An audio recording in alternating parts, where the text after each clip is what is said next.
Alors, un article sur Clubic, le constructeur Polestar déplore un manque de transparence sur l'empreinte carbone des voitures électriques. Ah bah écoutez, si vous êtes aussi honnête que ça, Polestar, donnez-nous les études concernant les empreintes carbone des voitures électriques, vos propres études. Polestar souhaite montrer l'empreinte carbone réelle des véhicules électriques pour les comparer honnêtement aux équivalents à motorisation thermique. L'entreprise souhaite ouvrir la marche et inciter les autres constructeurs automobiles à en faire autant. Si un véhicule électrique est rechargé à l'aide d'une électricité verte à l'usage, ses émissions de CO2 seront très faibles comparées à celles d'un véhicule fonctionnant à l'essence ou au diesel. Il faut toutefois tenir compte de la fabrication et de son utilisation pour évaluer la pollution réellement émise par un véhicule sur son cycle de vie. Le débat sur les voitures électriques fait rage entre les anti et les pros. Les premiers reprochent l'empreinte carbone engendrée par la construction des voitures électriques. Les seconds pointent du doigt la pollution émise par les véhicules thermiques. Si les deux camps ont des arguments à faire valoir, la seule et unique façon de trancher est de prendre en considération l'ensemble de ces critères. C'est d'ailleurs ce qu'incite à faire Polestar, filiale du constructeur suédois Volvo, qui a publié les détails de l'impact sur le climat de ses propres véhicules, en intégrant à son rapport la fabrication et l'utilisation des véhicules, ainsi que le retraitement des batteries en fin de vie notamment, sans donner trop de détails sur ce point.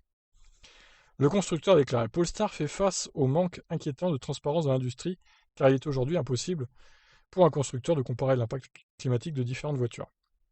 Pour changer la donne, la marque affiche clairement sur son site la manière dont elle évalue la pollution de la Polestar 2 et la compare à sa cousine la Volvo XC40, qui, soit dit en passant, existera également en électrique, hein. Pour réussir un calcul juste et réellement comparable, Polestar tient compte de la fabrication, de l'utilisation et de la fin de vie du véhicule. On remarque d'ailleurs que si la fabrication de la batterie augmente la pollution du départ pour la voiture électrique, son utilisation permet de réduire très sensiblement l'impact face au XC40. Bah ça c'est oui, tout le monde sait ça, hein. De toute façon, c'est pas une surprise. La Polestar 2 voit ainsi ses émissions de CO2 réduites à 0,4 tonnes lorsqu'elle est rechargée avec une énergie produite par un parc éolien. Ces émissions atteindront toutefois 15 tonnes avec le mix énergétique actuel en Europe, voire même 23 tonnes avec le mix énergétique mondial.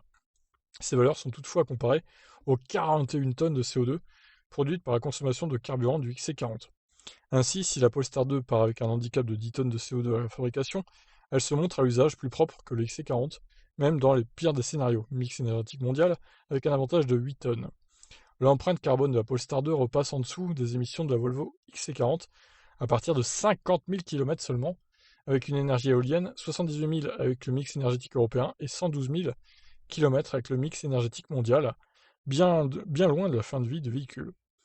Voilà, donc, ça c'est bien ces chiffres, c'est très détaillé pour le coup. Alors les anti-VE diront qu'au bout de 112 000 km, la batterie est foutue, il faut la changer, donc le cycle recommence.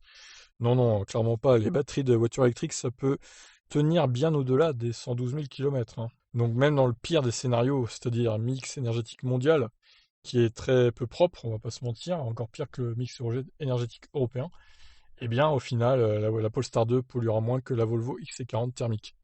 Donc voilà ce qu'il faut retenir de cette étude. Je vous laisse réagir, qu'en pensez-vous? Ciao.